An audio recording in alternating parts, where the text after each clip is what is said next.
નમસ્કાર વિદ્યાર્થી મિત્રો, તપોવન સાયન્સ એકેડમીમાં આપનું હાર્દિક સ્વાગત છે। વિદ્યાર્થી મિત્રો, આજે આપણે વસ્તીમાં જોવા મળતી આંતરક્રિયામાં એક ચોથી આંતરક્રિયા વિશે ચર્ચા કરીશું। તો આજની આપણી આંતરક્રિયા છે સહભોજિતા।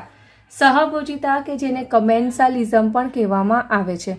તો કમેન્સાલિઝમ એટલે શું કહેવાય કે આ એક એવી પારસ્પરિક ક્રિયા છે, આ એક એવી આંતરક્રિયા છે કે જેમાં એક જાતિને લાભ થાય છે પણ બીજી જાતિને એની કોઈ અસર થતી નથી। કોઈ અસર થતી નથી મતલબ કે એને નથી હાનિ પહોંચતી કે નથી એનો કોઈ લાભ થતો।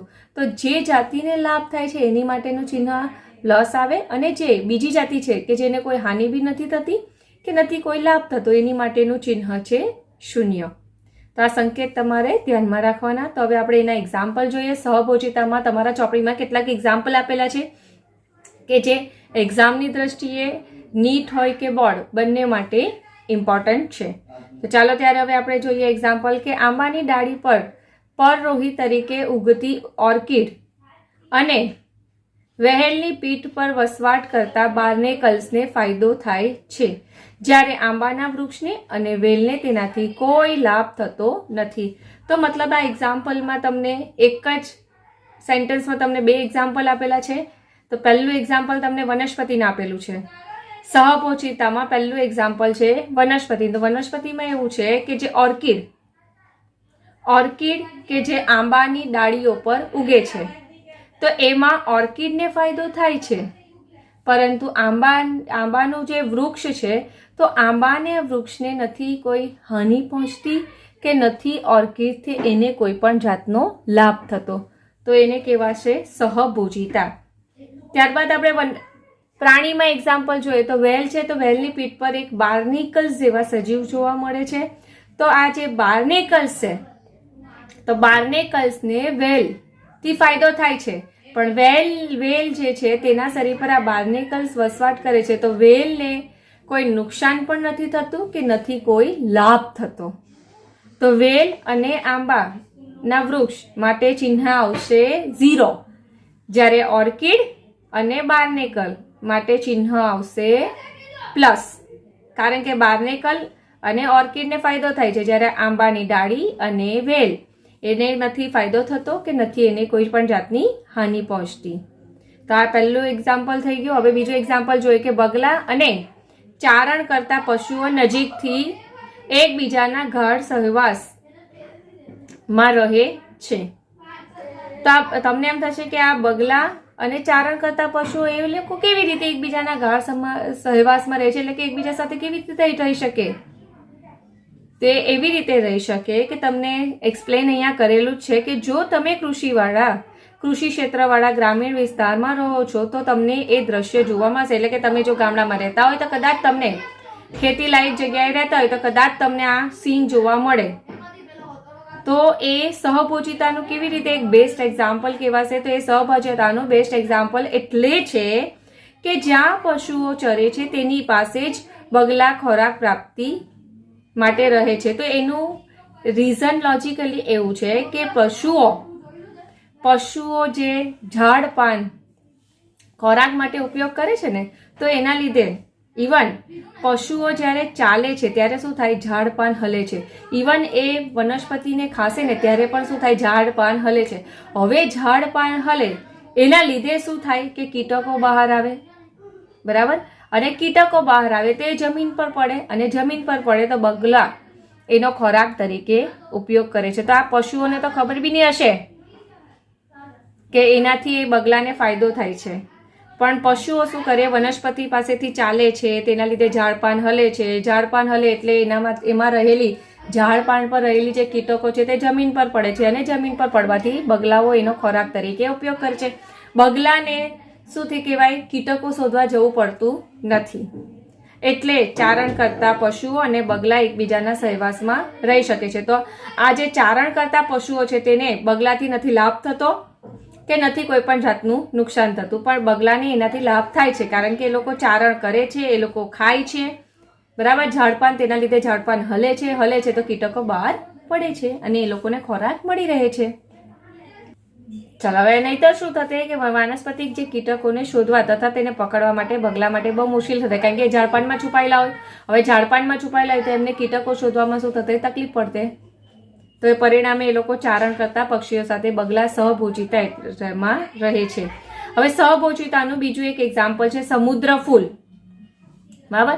હવે સમુદ્ર ફૂલ કે જે ડંખી સૂત્રાંગો ધરાવે છે. હવે તમને બધાને ખબર જ છે કે સમુદ્ર ફૂલ જે છે તે સૂત્રાંગો ધરાવે છે. તે સૂત્રાંગોનું કામ શું છે? સૂત્રાંગોનું કામ છે ખોરાક પકડવા, ઇવન બીજું કામ રક્ષણ માટે એટલે કે એમના પર જો કોઈ અટેક કરે તો એનાથી બચવા એટલે કે સુરક્ષા મેળવવા માટે પણ આ ડંખાંગો સૂત્રાંગો બહુ ઇમ્પોર્ટન્ટ છે. તો હવે શું થાય કે આ જે સમુદ્ર ફૂલ છે તો સમુદ્ર ફૂલની વચ્ચે આ રંગ બદલતી ક્લોવન માછલી રહે છે. બરાબર. તો આ જે સમુદ્ર ફૂલ છે તો સમુદ્ર ફૂલની વચ્ચે એટલે કે ફૂલ છે તો ફૂલની અંદર આ રંગ બદલતી ક્લોવન માછલી પારસ્પરિક ક્રિયાનું એક એક્ઝામ્પલ છે. તો એક્ઝામ્પલ કેવી રીતે થશે કે માછલી જે છે તો માછલી જે છે સમુદ્ર ફૂલમાં રહે છે તો સમુદ્ર ફૂલમાં રહે છે તો એનાથી એને શું થશે, પરભક્ષી સામે સુરક્ષા મળે છે. તો માછલીને ફાયદો થયો ને કે માછલી સમુદ્ર ફૂલમાં રહેશે. સમુદ્ર ફૂલમાં રહે એટલે શું થાય કે જો કોઈ માછલીને ખાવા આવશે તો સમુદ્ર ફૂલને એમ એવું થશે કે ભાઈ આ તો મને ખાવા આવે છે. તો સમુદ્ર ફૂલ જે ડંખી સૂત્રાંગો ધરાવે છે તેના લીધે જે પરભક્ષી છે તે મૃત્યુ પામે છે. તો એની લીધે શું થાય, માછલીને સુરક્ષા મળે છે. તો સમુદ્ર ફૂલ છે કે જેની અંદર રહેવાથી માછલીને પરભક્ષીઓ સામે સુરક્ષા મળે છે, કારણ કે પરભક્ષીઓને એ ડંખી સૂત્રાંગોની મદદથી દૂર કરે છે. આમ સમુદ્ર ફૂલ જે છે તેને ક્લોવન માછલી યજમાન હોવા છતાં પણ તેનો કોઈ લાભ થતો હોય એવું લાગતું નથી. એટલે કે સમુદ્ર ફૂલ છે તેને આ ક્લોવન માછલીથી કોઈ પણ પ્રકારનો લાભ થતો નથી, પણ લાભ કોને થાય છે, આ ક્લોવન માછલીને થાય છે. તો અહીંયા આપણે એક્ઝામ્પલ જોયા સહભોજિતામાં આંબાના વૃક્ષ સાથે ઓર્કિડનું, વેલ સાથે બાર્નેકલ્સનું, પછી ચારણ કરતા પશુઓ સાથે બગલાનું એક્ઝામ્પલ અને આ સમુદ્ર ફૂલ સાથે ક્લોવન માછલીનું એક્ઝામ્પલ. તો અહીંયા વિદ્યાર્થી મિત્રો એક વસ્તુ ધ્યાન રાખજો કે આ જે ક્લોવન માછલી છે ને તે કેવી છે, રંગ બદલતી છે, એટલે કે પોતાનો શરીરનું કલર બદલે છે. તો એ ધ્યાનમાં રાખજો. ત્યારે વિદ્યાર્થી મિત્રો હવે આ ચેપ્ટરનો સૌથી લાસ્ટ ટોપિક છે, ઇવન આંતરક્રિયા એ પણ છેલ્લી છે. તો હમણાંનો ટોપિક છે સહોપકારિતા. સહોપકારિતા કે જેને મ્યુચ્યુઅલિઝમ પણ કહેવામાં આવે છે. મ્યુચ્યુઅલિઝમ એટલે શું કહેવાય કે આ એક પ્રકારની એવી આંતરક્રિયા છે કે જેના લીધે બંને જાતિનો લાભ થાય છે. તો તમને એક બેસ્ટ એક્ઝામ્પલ આપું, લાઇકેન. તો લાઇકેન શું છે કે જેમાં ફૂગ અને લીલ એ એકબીજાના સહવાસથી જીવન ગુજારે છે. બરાબર. તો એવી રીતે સહકારિતાનો આપણે આ જે ટોપિક છે તેમાં આપણે ઘણા બધા એક્ઝામ્પલ જોઈશું. હવે આ જે એક્ઝામ્પલ છે તમારે 1 માર્ક્સના ક્વેશ્ચન માટે, ઇવન નીટ હોય કે બોર્ડ, બંને માટે એક્ઝામ્પલ પરફેક્ટલી તમારે કરવાના રહેશે. આ આંતરક્રિયાથી પરસ્પર ક્રિયા કરતી બંને જાતિઓને લાભ થાય છે. લાઇકેન એ ફૂગ અને પ્રકાશ સંશ્લેષણ કરતી લીલ અને સાયનોબેક્ટેરિયાની વચ્ચેના ગાઢ સહોપકારી સંબંધનું પ્રતિનિધિત્વ કરે છે. તો તમને એક્ઝામ્પલ કહી દીધું કે ભાઈ લાઇકેન કે જેમાં ફૂગ અને પ્રકાશ સંશ્લેષણ કરતી લીલ એકબીજા સાથે સહજીવન ગુજારે છે. બરાબર. તો એવી રીતે સાયનોબેક્ટેરિયા પણ જે છે તે પણ વનસ્પતિ સાથે સહજીવન ગુજારે છે. તો આ એક તમને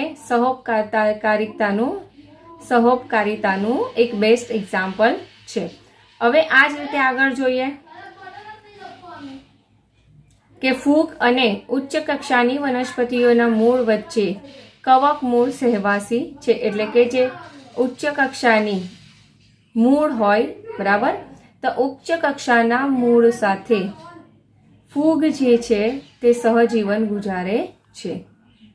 તો ઉચ્ચ કક્ષાની વનસ્પતિ એટલે શું કહેવાશે? તો ઉચ્ચ કક્ષાની વનસ્પતિ જેમ કે તમે ધોરણ 11માં અનાવૃત્ત વિદ્યાર્થીમાં ભણી ગયા કે ભાઈ કેટલીક પ્રજાતિ છે કે મૂળ એ ફૂગ સાથે સહજીવન ગુજારે છે કે જેને કવક મૂળ કહેવાય છે. જેમાં તમે એક્ઝામ્પલ જોયું પાઇનસ, જેમાં તમારે એક્ઝામ્પલ જોયું શું? પાઇનસ. એવી જ રીતે સેમ તમે એક્ઝામ્પલ જોયેલું કે ઉચ્ચ કક્ષાના મૂળ સાથે, ઉચ્ચ કક્ષાનો જે મૂળ છે તો એની સાથે સાયનોબેક્ટેરિયા, શું કહેવાય? સાયનોબેક્ટેરિયા સહજીવન ગુજારે છે. તો એ ઉચ્ચ કક્ષાની વનસ્પતિ કઈ? તો સાયકસ. સાયકસનો જે મૂળ છે તે મૂળ સાથે સાયનોબેક્ટેરિયા સહજીવન ગુજારે છે. તો એવા પ્રકારના મૂળને પ્રવાળ મૂળ કહેવામાં આવે છે. એટલે કે ઉચ્ચ કક્ષાના મૂળ જો ફૂગ સાથે સહજીવન ગુજારે તો એને કવક મૂળ કહેવાય. જો ઉચ્ચ કક્ષાની વનસ્પતિના મૂળ જો બેક્ટેરિયા સાથે સહજીવન ગુજારે તો એને પ્રવાળ મૂળ કહેવામાં આવે છે. તો બંનેના ફાયદા શું છે? કેમ વનસ્પતિ ફૂગ સાથે સહજીવન ગુજારે છે? તો ફાયદા એ છે કે વનસ્પતિ પ્રકાશ સંશ્લેષણની પ્રક્રિયા દ્વારા જે કાર્બોહાઈડ્રેટ એઝ અ ખોરાક તરીકે બનાવે છે તો એ કોને આપશે? ફૂગને આપે છે. તો ફૂગ એના બદલામાં વનસ્પતિને શું આપે છે? તો ફૂગ એના બદલામાં વનસ્પતિને જમીનમાંથી એટલે કે વનસ્પતિને વૃદ્ધિ માટે જોઈતા જરૂરી એવા પોષક તત્વો આપે છે. તો ફરી પાછું કહું છું, ફૂગ વનસ્પતિને પોષક તત્વો આપે છે, જ્યારે વનસ્પતિ ફૂગને કાર્બોદિત પદાર્થ આપે છે. એટલે કે પ્રકાશ સંશ્લેષણ દ્વારા જે તૈયાર કરેલો ખોરાક છે તો એ ફૂગને આપે છે. તો એ કઈ વસ્તુની પરસ્પર આપલે કરે છે ને તે તમારે ધ્યાનમાં રાખવાનું. સહોપકારિકતાની સૌથી શાનદાર અને ઉદ્વિકાસની દ્રષ્ટિએ મોહક ઉદાહરણો વનસ્પતિ પ્રાણી સંબંધોમાં જોઈ શકાય છે. એટલે કે આ જે સહજીવનનું જે બેસ્ટ એક્ઝામ્પલ છે, જે ઉદ્વિકાસની દ્રષ્ટિએ ખૂબ અટ્રેક્ટિવ છે, મોહક છે, તો એ એક્ઝામ્પલ કયું છે? તો એ એક્ઝામ્પલ છે વનસ્પતિ પ્રાણીના સંબંધોમાં તમે સહજીવન જોઈ શકો છો. હવે વનસ્પતિ પ્રાણીઓના સહજીવનમાં સંબંધ કેવી રીતે જોઈ શકો? કે જેમ કે તમે વનસ્પતિઓને તેમના પુષ્પ પરાગનયન માટે તથા બીજના વિકરણ માટે પ્રાણીઓની જરૂર પડે છે. સ્પષ્ટ રીતે વનસ્પતિઓને જે સેવાઓની અપેક્ષા પ્રાણીઓ પાસેથી હોય છે તે માટે કર તો ચૂકવવું જ પડશે. તો વનસ્પતિઓ પરાગવાહકોને પરાગ અને મધુ રસ તથા બીજ વિકરણોને રસાળ અને પોષક ફળોના સ્વરૂપમાં પુરસ્કાર અથવા તો કર અર્પણ કરે છે. વિદ્યાર્થી મિત્રો, એકચ્યુઅલી એટલું શું કહેવાય ક્રિટિકલ વાત નથી કીધી, બહુ સિમ્પલ તમને રીતે કહું ને તો એટલું જ કીધેલું છે કે વનસ્પતિ અને પ્રાણીઓ જે સહજીવન જીવન ગુજારે છે તો વનસ્પતિ જે છે ને વનસ્પતિની પરાગનયનની ક્રિયા માટે જે પરાગવાહકો, તો પરાગવાહકોને વનસ્પતિમાંથી શું મળે છે? તો પરાગવાહકો છે જેને વનસ્પતિમાંથી પરાગરજ અને મધુરસ મળે છે. તો આ એક ફાયદો થઈ ગયો. ત્યારબાદ તો વનસ્પતિને શું થાય છે? તો વનસ્પતિની પરાગનયનની ક્રિયા થાય છે. તો બંનેનો લાભ થયો ને કે વનસ્પતિ છે તો વનસ્પતિને પરાગનયનની ક્રિયા થાય છે અને પરાગવાહક છે કે જેને મધુર રસ મળી રહે છે. તેમજ બીજું રીતે કહીએ તો એવા પશુ આપણે કહીએ ને કે પ્રાણી અને વનસ્પતિ, તો એનું બીજું એક્ઝામ્પલ છે કે ભાઈ કે બીજ વિકિરણ માટે જો સહજીવન ગુજારતા હોય તો તેનું એક્ઝામ્પલ લઈએ તો જ્યારે પણ બીજ વિકિરણ સાથે એટલે કે બીજ ખરી ભરવા સાથે જો પક્ષીઓ અથવા તો પ્રાણીઓ સંકળાયેલા હોય, બરાબર, તો બીજ વિકરણની પ્રક્રિયા છે કે જે પ્રાણી વગર અધૂરી છે. તો શું થશે? એવા વનસ્પતિના જે ફળ હશે તો એ ફળ કેવા હશે? રસાળ હશે અને પોષક તત્વો યુક્ત હશે. તો એના લીધે શું થશે કે જે પ્રાણી હશે, બરાબર, તો એ પ્રાણીને ખોરાક પણ મળી રહે છે અને એ બીજ જે છે તે જમીન પર ખરી બી જાય છે.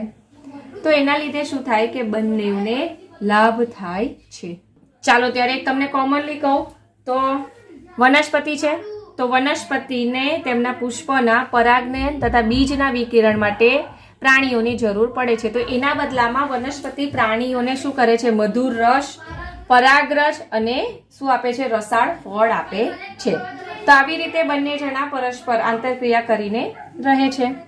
હવે આપણે એક એક્ઝામ્પલ બીજું લઈએ કે ભાઈ કેટલીક વાર સહોપકારી એવી પરસ્પર લાભકારી તંત્રને છેતરનારા કે દગાખોર સામે સુરક્ષા પણ થઈ શકે છે. એટલે કે આમાં કોઈ વાર દગાખોરી પણ થઈ શકે છે. જેમ કે એક્ઝામ્પલ લઈએ તો એવા પ્રાણી કે જે પરાગનયનમાં સહાયતા કર્યા વગર જ મધ ચોરી કરે છે. એટલે કે એવું પણ એક્ઝામ્પલ છે. એવું નથી કે દર વખતે આમ જે મ્યુચ્યુઅલિઝમ છે તેમાં બંને જાતિને ફાયદો થાય છે. ઘણીવાર એમાં છેતરપિંડી બી થઈ શકે છે. છેતરપિંડી એટલે કઈ રીતે કે ભાઈ વનસ્પતિને એવું લાગે કે મારા પર જે પ્રાણી આવેલું છે તે પરાગનયનમાં સહાય કરશે, પણ એકચ્યુઅલી એ પ્રાણી શું કરે છે, પોતાનો જ પ્રોફિટ જોઈએ છે. એ મધની ચોરી કરી દે છે, પણ વનસ્પતિને એનાથી કોઈ ફાયદો થતો નથી. તો આવું પણ ઘણીવાર થાય છે. છેતરપિંડી પણ થઈ જાય છે. હવે મનુષ્યમાં થઈ જાય તો બિચારા આમાં તો થવાનું જ. આપણા જેવા ઇન્ટેલિજન્ટ લોકોમાં ઘણા એવા છે કે જે છેતરપિંડી સરળતાથી કરી શકે છે. તો પછી હવે આ તો બિચારા કેવા પ્રાણી છે, તેમાં તો થઈ જ શકે ને. હવે તમે જોઈ શકો છો કે વનસ્પતિ પ્રાણી પારસ્પરિક ક્રિયાઓમાં ઘણીવાર સહઉપકારીનો ઉદ્વિકાસ શા માટે સમાવેશ છે, એટલે કે પુષ્પ અને તેની પરાગવાહક જાતિઓનો ઉદ્વિકાસ એકબીજા સાથે મજબૂતાઈથી જોડાયેલો છે. એટલે કે એમ કીધું છે સહઉપકારી જે છે એટલે કે મ્યુચ્યુઅલિઝમ છે કે જેમાં બંને જાતિમાં ઉદ્વિકાસ થયેલો હશે એવું માનવામાં આવે છે. બરાબર. કેમ કે ભાઈ વનસ્પતિ અને પરાગવાહક બંનેમાં સહઉદ્વિકાસ એટલે કે બંનેનો ઉદ્વિકાસ સાથે થયેલો હશે. તો એનો રીઝન એટલે એ છે કે ઉદ્વિકાસ જે છે તે કેમ થયો છે, કારણ કે પુષ્પ અને પરાગવાહકો બંને એકબીજા સાથે એક મજબૂતાઈથી જોડાયેલા છે. પરિણામે એ લોકોનો ઉદ્વિકાસ સાથે જ થયેલો હોય એવું જોવા મળે છે. ચલો એનું એક એક્ઝામ્પલ લઈએ. ઉદ્વિકાસનું એક્ઝામ્પલ લઈએ કે અંજીર વૃક્ષની ઘણી જાતિઓમાં ભમરીની પરાગવાહક જાતિઓ સાથે એકબીજાનો મજબૂત સંબંધ છે.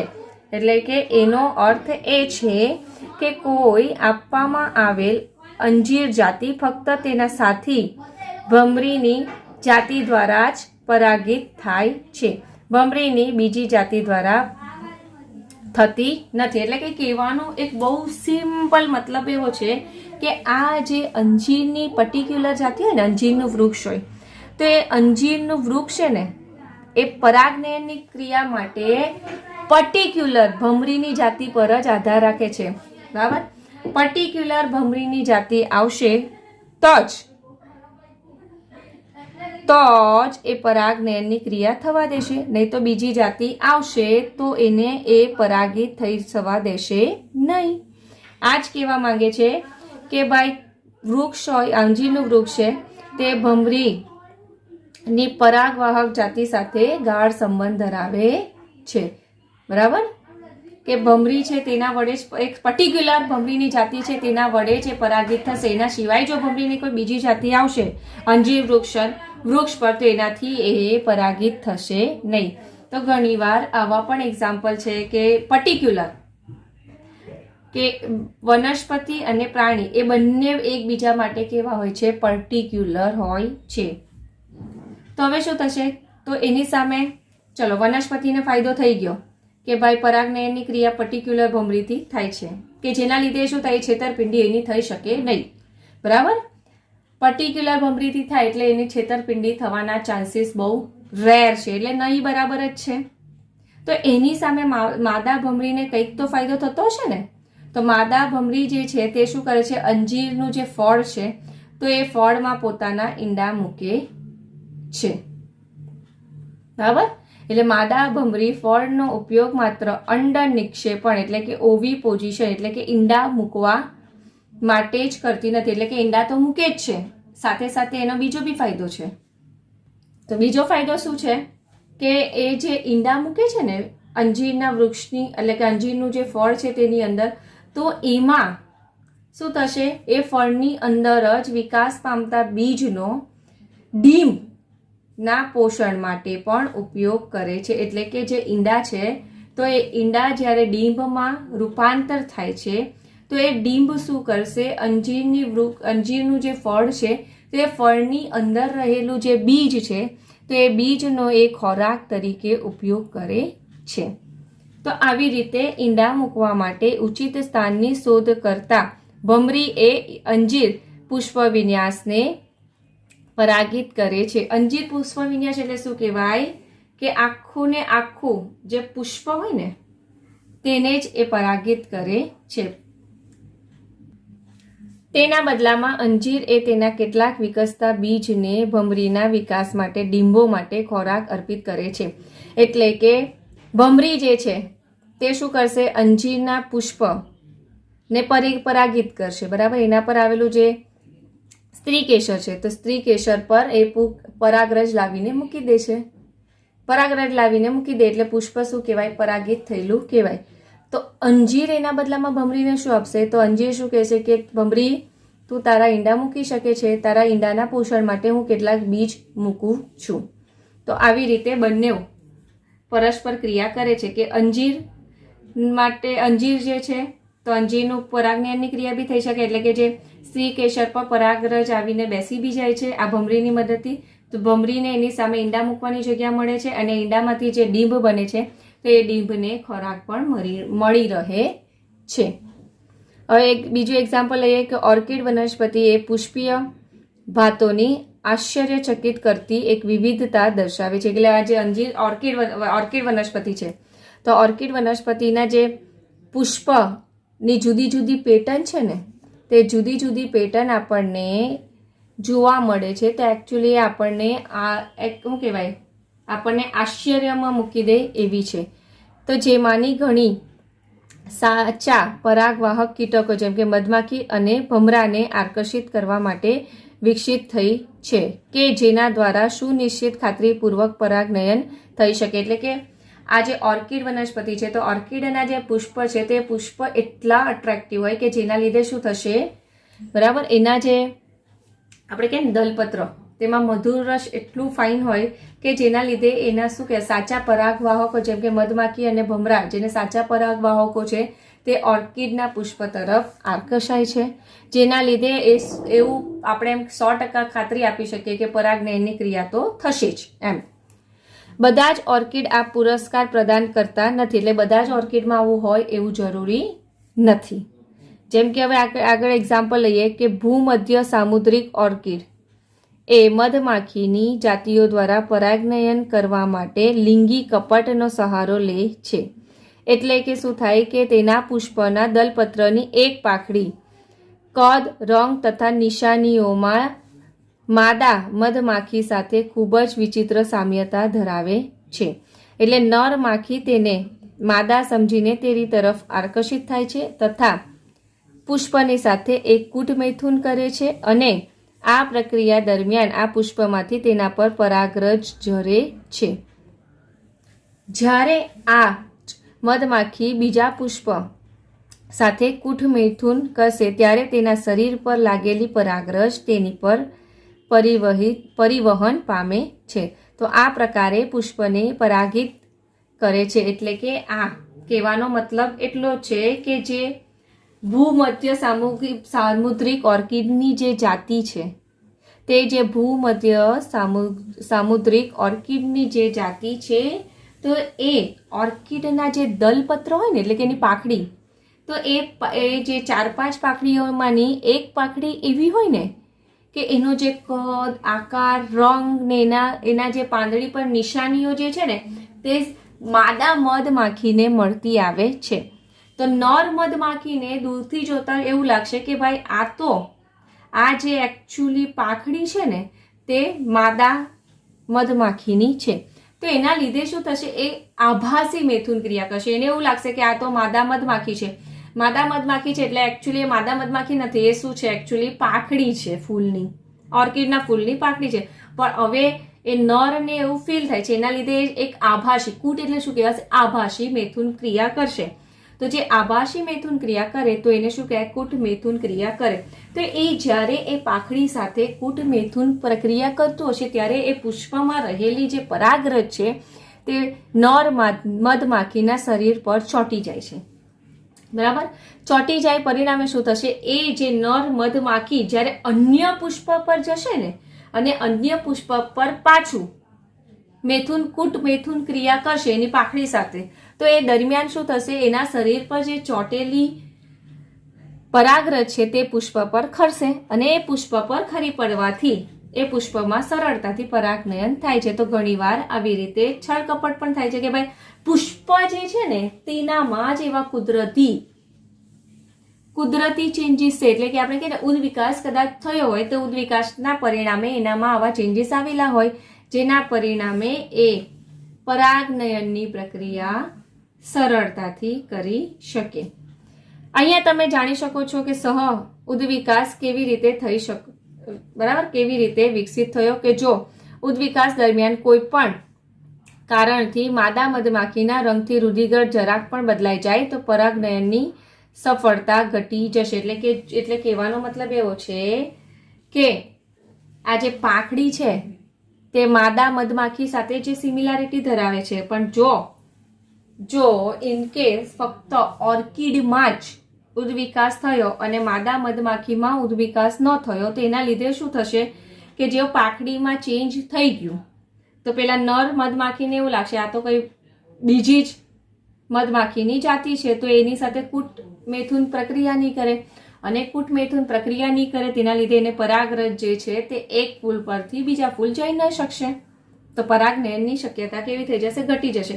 એના લીધે શું થાય કે એના લીધે એવું થાય કે બંને એટલે કે માદા મધમાખી અને ઓર્કિડનું જે પુષ્પ છે તો બંનેમાં ઉદ્વિકાસ સાથે જ થશે.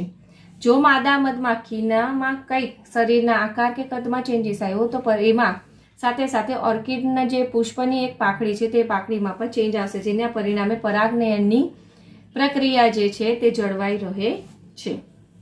તો આવી રીતે બંનેમાં જ ઉદ્વિકાસ થાય. બંને જાતિ કે જેનો ફાયદો એકબીજા સાથે સંકળાયેલો હોય છે તો બંનેમાં ઉદ્વિકાસ જોવા મળે તો એને સહ ઉદ્વિકાસ કહેવામાં આવે છે. તો વિદ્યાર્થી મિત્રો આપણો અહીંયા આ ચેપ્ટર 13મું પૂરું થાય છે. વિદ્યાર્થી મિત્રો બધી જ જે પારસ્પરિક ક્રિયાઓ છે તેમાં જે એક્ઝામ્પલ છે તે બધા જ ધ્યાનથી વ્યવસ્થિત કરવાના.